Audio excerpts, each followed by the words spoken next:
30,000 కోట్ల రూపాయల అప్పు మాకు ఇస్తామన్నా బోరు బావుల కాడ మీటర్లు పెట్టము, మేము విద్యుత్ సంస్కరణలను ఒప్పుకోము అని సభానాయకుడిగా కేసీఆర్ గారు ఇక్కడ ఉండి చెప్పారు అని నేను చెప్పిన. దాని మీద లేచి ముఖ్యమంత్రి గారు ఈ కాగితం నాకు పంపారు. నేను ఇచ్చే కాగితం కూడా మీ ద్వారా మళ్ళీ వారికి పంపుతా. ఇందులో ముఖ్యమంత్రి గారు ఇచ్చిన కాగితంలో ఇది ఎప్పుడు ఉంది అధ్యక్ష? జనవరి 4, 2017. ఈ కాగితంలో ఎంత స్పష్టంగా ఉందంటే installation of smart meters for all consumers other than agriculture consumers, వ్యవసాయ బోరు బావులకు కాకుండా ఇది మీటర్లు, పాత మీటర్లు ఉన్న చోట కొత్త మీటర్ పెట్టడం, రిప్లేస్ ఏ తప్ప స్మార్ట్ మీటర్ తప్ప అసలు కొత్తగా మీటర్లు పెట్టే ముచ్చటనే ఇలా లేదు. ఇక నేను చెప్పిన కాగితం ఇది ఎప్పుడు వచ్చిందంటే 9th June 2021 కేంద్ర ప్రభుత్వం మనకు పంపిన కాగితం ఇది అధ్యక్ష. Ministry of finance, department of expenditure నుంచి వచ్చిన కాగితం. ఇందులో స్పష్టంగా వాళ్ళు ఏం చెప్పారంటే the special dispensation has been recommended for each year for a 4 years period from 2021-22 to 24-25. This borrowing space will be in addition to the regular borrowing limit 4% of GSDP, including 0.5% linked to incremental capital expenditure. అని ఇందులో స్పష్టంగా ఏమన్నారు, ఏ రాష్ట్రాలైతే ఈ 0.5% అదనంగా అప్పు తీసుకోవాలనుకుంటున్నారో మీ ప్రతిపాదనలు పంపండి, మేము మీకు వరుసగా 4 ఏళ్ళు ఇస్తామన్నారు. 4 ఏళ్ళు మనం తీసుకుంటే 30,000 కోట్లు వచ్చేది. కానీ ఈ విద్యుత్ సంస్థల్ని ప్రైవేట్ పరం చేయొద్దని, రైతులకు ఇబ్బంది రావద్దని, వ్యవసాయ విద్యుత్ బావులకు మోటార్లు పెట్టొద్దని ఆనాడు మేము తీసుకోలేదని చెప్పాము అధ్యక్ష.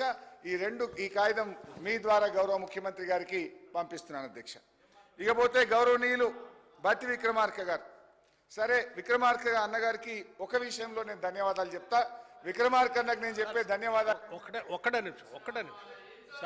నిమిషం. ఎందుకంటే ఇప్పుడు మీరు ఏదో ఆ లేఖ చూపించి సభని రాష్ట్ర ప్రజలను కూడా అదేంటి తప్పుదోవ పట్టించే కార్యక్రమం ఉన్నారు. హరీష్ రావు గారు, ముఖ్యమంత్రి గారు ఏమన్నా మీకు చెప్పారా మేము వ్యవసాయ పంప్ సెట్లకు ఏమైనా మీటర్లు పెడుతున్నాను? ఒక్క నిమిషం మేము పెడతామని చెప్పామా మీకు? మేము పెడతామని ఎప్పుడు చెప్పలేదు కదా. మీరు ఎందుకు అనవసరంగా చూపించేసి మీరు తల్ల కిందలు తపస్సు చేసి ఇబ్బంది పెట్టినా మేము రైతులకి మీటర్లు పెట్టనే పెట్టం. రైతులకి మేము పవర్ ఇచ్చేది ఇస్తూనే ఉంటాం. మీరు అనవసరంగా మిస్గైడ్ చేసి ఇంకేదో మాట్లాడి చేయాలని ప్రయత్నం మీరు ఏం చెప్పారు ఆయన పెడతా అని? ఎట్లా అండి మీరు? మేము కూడా బీఆర్ఎస్ బాటలో వ్యవసాయ విద్యుత్ కనెక్షన్లకు మీటర్లు పెట్టమని చెప్పినందుకు వారికి ధన్యవాదాలు. రెండో విషయంలో కూడా నేను థ్యాంక్స్ చెప్పాలి బట్టి గారికి. ఉదయం ఆసరా పెన్షన్లు పెండింగ్లో ఉన్నాయని చెప్తే సాయంత్రం కల్లా రిలీజ్ చేసి పెన్షన్లు పెండింగ్ లేవని చెప్పినందుకు వారికి కూడా ధన్యవాదాలు. ఇక రెండో విషయం అధ్యక్ష, బట్టి గారు ఇప్పటిదాకా మాట్లాడారు. నిజంగా వారి మాటలు ఆ గోబల్స్ ఆయన బతుకుంటే మాత్రం ఇవాళ ఉరేసుకుంటుండే, అట్లా ఉన్నాయి వారి మాటలు. ఇకపోతే అధ్యక్ష, బట్టి గారు వారు ఓ మాట అన్నారు, నేను బిట్రేయల్ గురించి మాట్లాడితే బట్టి గారు చాలా బాధపడ్డారు. నేను అంటున్నాను అధ్యక్ష, గ్యారంటీలు అమలు ఎప్పుడని మాట్లాడితే మళ్ళా గదే పాత ముచ్చట చెప్పేటువంటి ప్రయత్నం బట్టి గారు చేశారు. నేను అనేది ఏంటంటే ఇవాళ నిజంగా బిట్రేయల్ చేయలేదా మీరు? ఇవాళ 100 రోజుల్లో 6 గ్యారంటీలు అమలు చేస్తామని బాండ్ పేపర్ మీద రాసిచ్చి 4,000 పెన్షన్ ఇవ్వకుండా మోసం చేసింది నిజం కాదా? 2,500 మహిళలకు ఇచ్చేది నిజం కాదా? విద్యార్థులకు భరోసా కార్డు ఇయ్యింది నిజం కాదా? అందువల్ల ఆ మాట మాట్లాడినాం తప్ప మేము ఉద్దేశపూర్వకంగా మిమ్మల్ని ఏమి అనాలనుకోలేదు అధ్యక్ష. ఇకపోతే అధ్యక్ష, ఇంకొక విషయంలో ఎక్సైజ్ విషయంలో ఆదాయం పెంచుతారా పెంచమా అని మేము అడిగాం. వారు మాట అన్నారు, వారు మాట్లాడుతూ షాపులు నెక్స్ట్ ఇయర్ది ముందే మీరు వేలం వేశారన్నారు. నెక్స్ట్ ఇయర్ది కాదు, అదే సంవత్సరం డిసెంబర్ 1వ తారీఖున కొత్త షాపులు స్టార్ట్ కావాలి. డిసెంబర్ అంటే మనం ఎలక్షన్స్లో ఉంటాం కనుక 2-3 నెలల ముందు యాక్షన్ చేసింది తప్ప 1 సంవత్సరం ముందుది చేయలేదు అధ్యక్ష. అయితే అధ్యక్ష, ఎక్సైజ్ ఆదాయం వారన్నారు మేము ధరలు పెంచము, మాకు పెంచే ఆలోచన లేదు అన్నారు. ఇది బడ్జెట్ ఎస్టిమేట్స్ ఫర్ 2024-25 గౌరవనీయులైన ఆర్థిక మంత్రి గారు ఇక వారి సంతకం ఉంది, వారి పేరుంది, వారు పెట్టిన బడ్జెట్లోనే ఇందులో ఏం రాశారు అధ్యక్ష? ఎక్సైజ్ ఆదాయం ఏం రాశారు? ఒకటి ఎక్సైజ్ ఆదాయం ఎలా పెంచుతారో కూడా బడ్జెట్లో చెప్పారు. కానీ వారి మాటల్లో ఏమంటున్నారు? మేము ధరలు పెంచము, ప్రజల మీద భారం వేయము అని ఉపన్యాసంలో చెప్పారు. ఉపన్యాసంలో చెప్పింది నిజమా? బడ్జెట్ బుక్కుల్లో పెట్టింది నిజమా? బడ్జెట్ బుక్కుల్లో డ్యూటీ ఆన్ బీర్ మొన్న రివైజ్ ఎస్టిమేట్లో 2766 కోట్లు వస్తే ఈ బడ్జెట్లో వారు ప్రతిపాదించింది 3500 కోట్లు. అంటే డ్యూటీ ఆన్ బీర్ అంటే బీరు మీద పన్నులు పెంచుతాము, 2766 నుంచి 3500 కోట్లకు పెంచుతామన్నారు.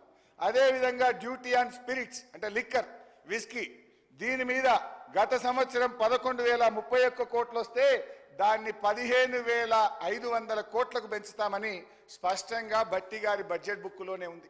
అంటే ధరలు పెంచుతాం, పేదల రక్త మాంసాలు పీలుస్తామని బడ్జెట్ బుక్లోనే చెప్తారు, మరి పెంచలేదు అనే మాట ఎట్లా చెప్తారని అడుగుతా ఉన్నా అధ్యక్ష.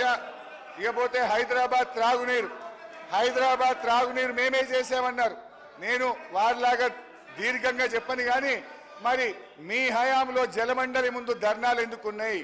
మీ హయాంలో మరి ఎందుకు అసెంబ్లీలో త్రాగునీటి కోసం వాగ్యుద్ధాలు ఉన్నాయి? ఈ రోజు సార్ నేను హరీష్ రావు గారిని కోరుతా ఉన్నాను. మీరు స్పష్టంగా చెప్పారు 1, 2 అడుగుతూనే పోతా ఉన్నారు సార్. వారు క్లారిఫికేషన్ ఇస్తా ఉన్నారు. ఒక సందర్భంలో క్లారిఫికేషన్ 1, 2 అడగమని మీరు సూచిస్తే వారు మొత్తం మరొకసారి మొదలు పెట్టారు. ఆవు కదా స్పీకర్ సార్, నేను ఎక్కువ డీటెయిల్స్కి పోను కానీ షార్ట్గానే చెప్పే ప్రయత్నం చేస్తున్నా. అయితే త్రాగునీటిలో నేను మంత్రి గారు అన్నారు అంతా మేమే చేశామన్నారు.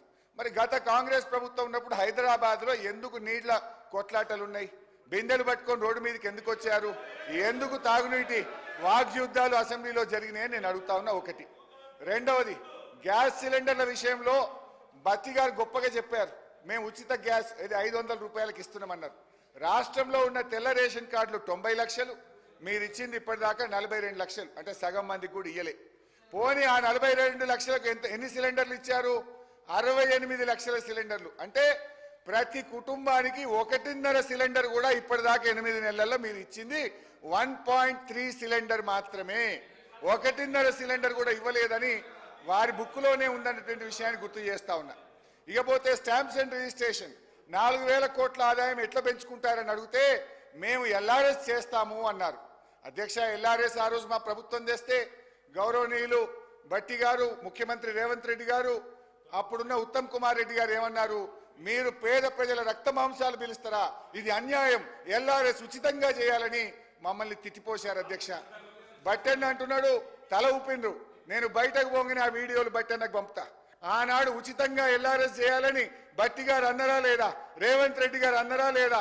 ఉత్తమ్ కుమార్ రెడ్డి వీడియోలు వారికి పంపుతా. ఒకవేళ మీ మాట మీద మీకు నమ్మకం ఉంటే, మీరు మాట మీద నిలబడే వాళ్ళైతే, మీకు నిజాయితీ ఉంటే, మీరిచ్చిన మాట కట్టుబడి 25 లక్షల మంది పేద ప్రజలకు ఎల్ఆర్ఎస్ ను ఉచితంగా చేయాలని చెప్పి నేను కోరుతా ఉన్నా. ఇక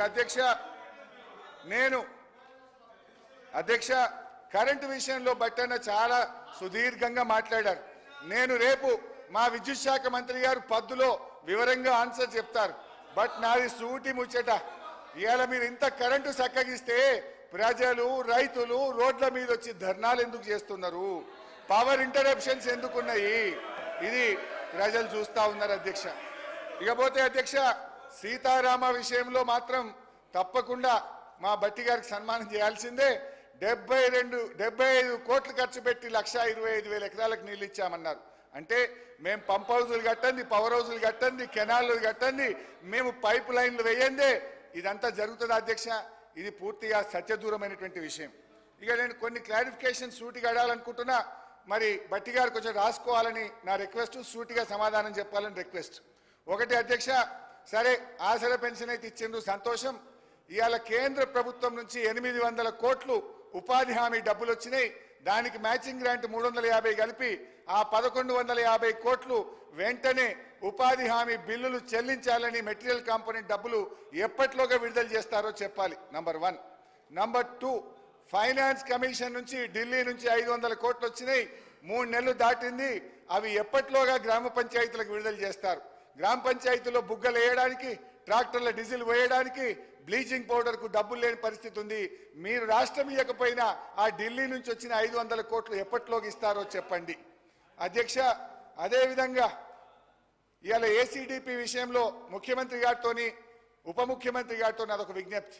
గతంలో ఇక్కడ జానారెడ్డి గారు లేచి ఏసీడీపీ నిధులు అధికార పక్షంతో పాటు ప్రతిపక్షానికి కూడా సమానంగా ఇవ్వాలని అడగగానే ఆనాటి సభానాయకుడు, ఎందుకంటే ఆ రోజు జానారెడ్డి గారు ఏమన్నారు, ఎంపీ ఫండ్స్ ఏ పార్టీ అయినా అందరికీ 5 కోట్లు వస్తున్నాయి, ఎమ్మెల్యే ఫండ్స్ కూడా అట్లే ఇవ్వాలని జానారెడ్డి గారు కోరంగానే కేసీఆర్ గారు లేచి అప్పటిదప్పుడు ఒప్పుకొని అధికార పక్ష ఎమ్మెల్యేలతో సమానంగా ప్రతిపక్ష ఎమ్మెల్యేలకు ఇచ్చారు. మీది ప్రజాప్రభుత్వం అన్నారు, మీది ప్రజాపాలన అన్నారు, అందరికీ సమపాలన అన్నారు.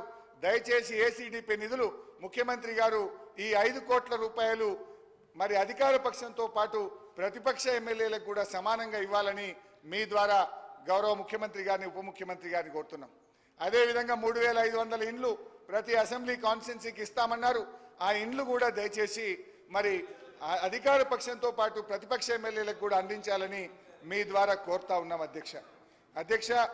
అదేవిధంగా గౌరవనీయులు భట్టి గారితో నాదొక విజ్ఞప్తి అధ్యక్ష. చాలా మంది పేదలు 5 లక్షలు 10 లక్షలు 20 లక్షల లోపు బిల్లులు ఉన్న వాళ్ళు చాలా మంది తిరిగి అలసిపోతా ఉన్నారు. గతంలో మా ప్రభుత్వం ఉండగా మార్చి నెలలో 1 కోటి రూపాయల లోపు ఉన్న బిల్లులన్నీ క్లియర్ చేసేవాళ్ళం. దయచేసి ఆ చిన్న వాళ్ళకు 1 కోటి రూపాయల లోపు బిల్లులు ఉన్నాయని కూడా గత ప్రభుత్వాల్లో చేసినట్టుగా క్లియర్ చేయాలని, అవి ఎప్పట్లోగా చేస్తారో కూడా చెప్పాలని కోరుతా ఉన్నా అధ్యక్ష. అదేవిధంగా కళ్యాణ లక్ష్మి దాదాపు 1.5 లక్షల మంది పెళ్లిళ్ళై చెక్కుల కోసం ఎదురు చూస్తా ఉన్నారు. దాన్ని గ్రీన్ ఛానల్లో పెట్టి కళ్యాణ లక్ష్మి చెక్కులన్నీ కూడా విడుదల చేయాలని కోరుతా ఉన్నాను. ఫీజు రియంబర్స్మెంట్ డబ్బులు నేను డీటెయిల్గా చర్చ వచ్చినప్పుడు మాట్లాడతా. 2014-15 మా ప్రభుత్వం అధికారంలోకి వచ్చినప్పుడు గత ప్రభుత్వం విడిచిపెట్టిన 2200 కోట్లు మొదటి సంవత్సరంలోనే ఫీజు రియంబర్స్మెంట్ ఇచ్చాం.